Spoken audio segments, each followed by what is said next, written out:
Chocolate का पेड़। बहुत समय पहले किसी शहर में एक बहुत बड़ा घर था। उस घर में चिंकी और उसके मम्मी पापा रहते थे। उनके घर में शांति बाई नाम की एक नौकरानी काम करती थी। एक बार चिंकी के पापा शाम को घर आए और चिंकी से बोले, चिंकी, अगले हफ्ते तुम्हारा बर्थडे है। बताओ, तुम्हें इस साल अपने बर्थडे पर क्या चाहिए? पापा, गिफ्ट तो आप मुझे हर साल देते हो, लेकिन इस बार मैं आपसे एकदम अलग गिफ्ट लूंगी। तो बताओ, इस बार तुम्हें क्या चाहिए? इस बार अपने बर्थडे में मैं अपने फ्रेंड्स को एक बहुत बड़ी पार्टी देना चाहती हूँ। बस इतनी सी बात? ठीक है, मैं तुम्हारे लिए एक बड़ी सी पार्टी अरेंज कर दूंगा। चिंकी की मम्मी ने भी शांति बाई से कहा, कल हम घर में चिंकी की बर्थडे पार्टी मनाएंगे। तुम भी अपने बच्चों को पार्टी में जरूर लाना, उन्हें बहुत अच्छा लगेगा। शाम को घर का सारा काम खत्म करके शांति बाई अपने घर लौट गई। घर पहुंचकर शांति बाई ने अपने बेटे से कहा, गट्टू, कल चिंकी का बर्थडे है, इसीलिए कल मालकिन ने तुम्हें घर पर पार्टी के लिए बुलाया है।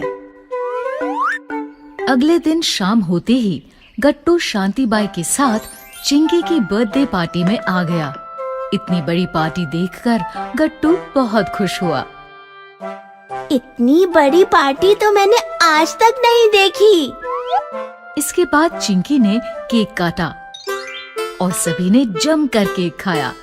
गट्टू भी केक खाकर और कोल्ड ड्रिंक पीकर बहुत खुश था।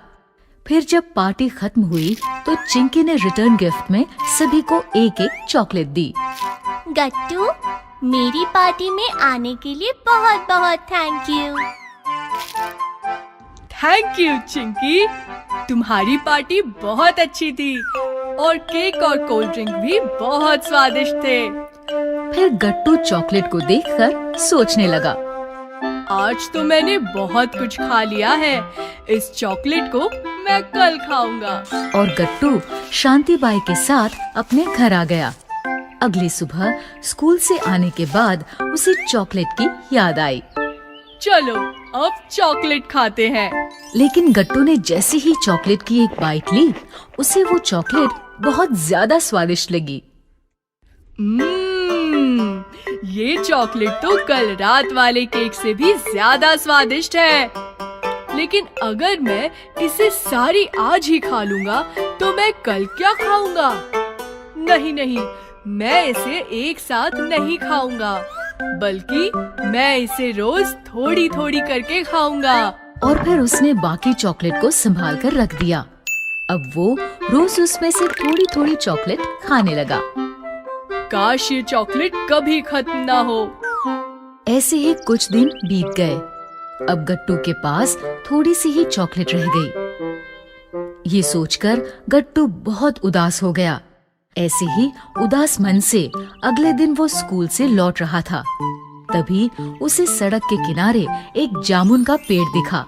पेड़ देखकर उसने सोचा, मैं भी इस जामुन की तरह चॉकलेट का पेड़ उगा सकता हूँ। बस मुझे बाकी बची चॉकलेट को जमीन में दबाकर उस पर पानी ही तो डालना होगा।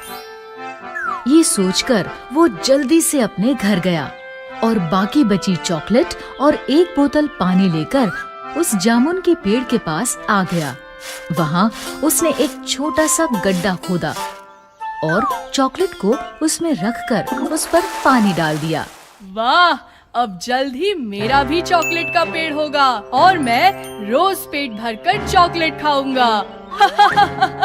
उसी समय एक बूढ़ा आदमी वहाँ से गुजर रहा था। गट्टू को यूं हंसता देख वो गट्टू के पास आया। क्या हुआ? तुम ऐसे अकेले खड़े हंस क्यों रहे हो? अंकल, मैं अपने पेड़ के बारे में सोचकर खुश हो रहा हूँ। तुम्हारा पेड़? क्या ये जामुन का पेड़ तुम्हारा है? नहीं, जामुन का नहीं। मैंने यहाँ जमीन में कुछ चॉकलेट दबाई है।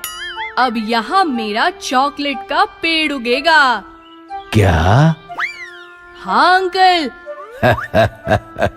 मैं खुश नहीं हो रहा, बल्कि तुम्हारी बेवकूफी पर हंस रहा हूँ। क्या मतलब? मतलब ये कि इस तरह से चॉकलेट का पेड़ नहीं उगता और तुमने लालच में आकर अपनी बाकी बची चॉकलेट भी बर्बाद कर दी। ये सुनकर गट्टू समझ गया कि उसने कितनी बड़ी गलती कर दी। ये मैंने क्या किया? लालच में आकर मैंने बाकी बची चॉकलेट को भी बर्बाद कर दिया। फल, सब्जियां और पिज्जा, बर्गर। बहुत समय पहले किसी शहर में एक परिवार रहता था। परिवार में दादा दादी और मम्मी पापा के साथ 8 साल का हिमांशु और 7 साल की हिमानी भी रहते थे। दोनों को बाहर का खाना बहुत पसंद था, इसलिए वो पिज्जा बर्गर तो बहुत शौक से खाते थे, लेकिन हरी सब्जी और फलों को खाने से हमेशा मना कर देते थे। नहीं, हमें सब्जी और फल अच्छे नहीं लगते। हमें बस पिज्जा और बर्गर अच्छा लगता है। लेकिन बच्चों, अगर तुम फल और सब्जियां नहीं खाओगे तो तुम्हारी आंखें कमजोर हो जाएंगी और तुम्हें इस छोटी उम्र में ही चश्मा लगाना पड़ेगा। लेकिन वो कभी अपनी मम्मी की बात नहीं मानते थे। नहीं, हमें फल और सब्जियां अच्छी नहीं लगती। एक दिन मम्मी ने उन दोनों को अकेले में प्यार से समझाया। हरी सब्जियां और फल खाने से हमारी आंखें ठीक रहती हैं और अगर तुम्हारी आंखें खराब हो गई तो तुम्हें चश्मा लगाकर रहना पड़ेगा। मम्मी के प्यार से समझाने पर हिमानी मम्मी की बात मान गई। ठीक है मम्मी, मैं आज से रोज हरी सब्जियां और फल खाऊंगी। लेकिन हिमांशु मम्मी की बात नहीं माना। नहीं मम्मी, पिज्जा बर्गर ही अच्छे लगते हैं, इसलिए मैं वही खाऊंगा।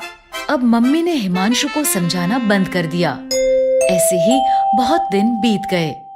हिमानी रोज हरी सब्जियां और फल खाने लगी और हिमांशु पहले की तरह पिज्जा बर्गर ही खाता रहा। एक दिन स्कूल में हिमांशु की टीचर ने उससे कहा, हिमांशु, ब्लैक बोर्ड पर लिखे सवाल का जवाब दो। लेकिन जब हिमांशु ने बोर्ड पर देखा तो उसे सब कुछ धुंधला धुंधला दिखाई दिया। उसने आंखें मसलकर फिर से देखा, लेकिन फिर भी सब कुछ धुंधला ही था।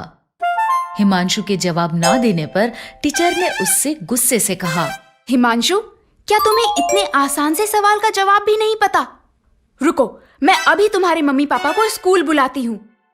ये कहकर टीचर क्लासरूम से चली गई। कुछ देर बाद टीचर के फोन करने पर हिमांशु के मम्मी पापा स्कूल आए। मैंने हिमांशु से मैथ का इतना आसान सवाल पूछा था, लेकिन हिमांशु को ये भी नहीं पता कि 2+2 कितने होते हैं।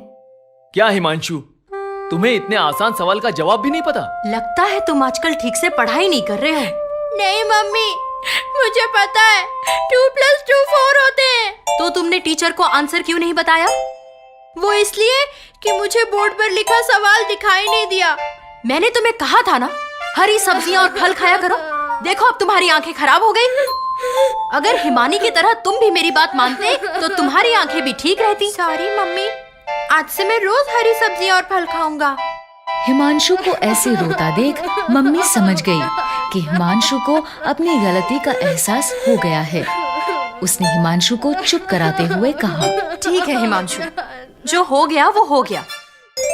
लेकिन अब अगर तुम रोज हरी सब्जियां और फल खाओगे तो हो सकता है तुम्हारी आंखें फिर से ठीक हो जाएं। तब तक के लिए चलो मैं तुम्हें चश्मा लगवा देता हूँ। मम्मी पापा के ऐसा कहने पर हिमांशु ने रोना बंद कर दिया और पापा ने हिमांशु का नजर का चश्मा बनवा दिया। इस तरह हरी सब्जियां और फल खाने के कारण हिमानी की आंखें ठीक रहीं और हरी सब्जियां ना खाने के कारण हिमांशु को चश्मा लगाना पड़ा।